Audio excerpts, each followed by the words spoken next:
Monsieur Kemel, pour le groupe socialiste, pour 4 minutes.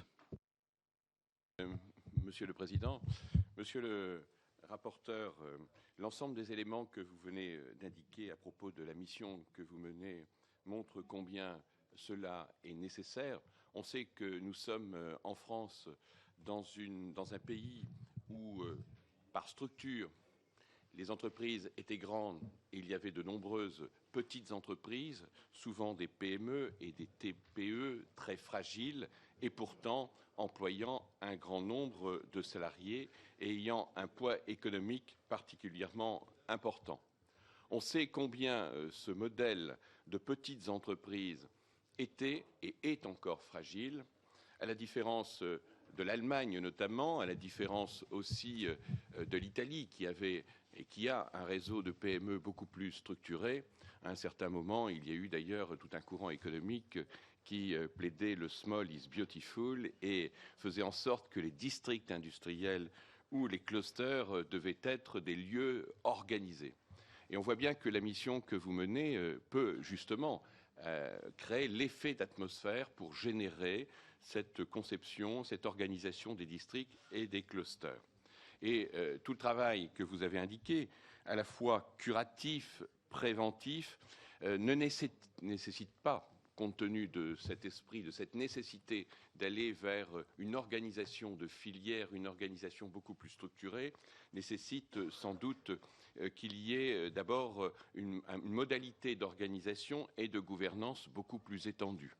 Et ce sera la première question, c'est de savoir comment, à travers l'organisation des régions qui ont une compétence économique, l'organisation aussi des chambres régionales de commerce et d'industrie ou des chambres de métiers, comment peut-il, oui, avez-vous d'abord des contacts, comment s'organise-t-il et comment peut-on générer cette gouvernance qui permettrait justement d'avoir une intervention qui soit une intervention conduite, structurée sur le long terme pour générer un effet auprès des entreprises pour que justement elles n'aient pas crainte d'aller vers la médiation, mais que cela devienne une habitude avec au niveau de la prévention des contrats organisés et des filières organisées.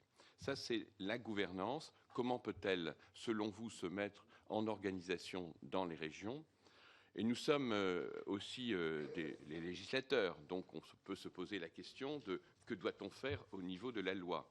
Il y a les orientations qui ont été données, qui sont données par la mission, et un certain nombre de collègues ont mené cette mission ici dans cette enceinte, sur les coûts de production.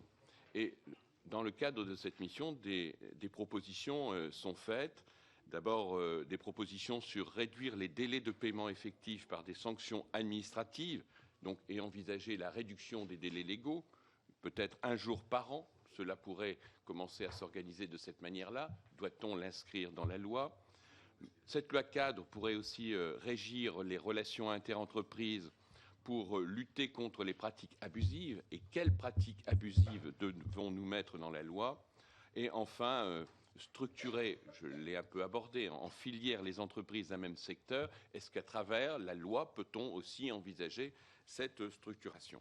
Dernière question, elle concerne bien sûr, mais ce n'est pas tout à fait votre mission, parce qu'il y a les médiateurs du crédit, mais comment la relation avec la médiation du crédit se fait-elle ? Le financement des PME, le financement des TPE est en permanence une difficulté, et c'est pour cela qu'il y a souvent des retards de paiement, et donc il y a véritablement là des effets complémentaires.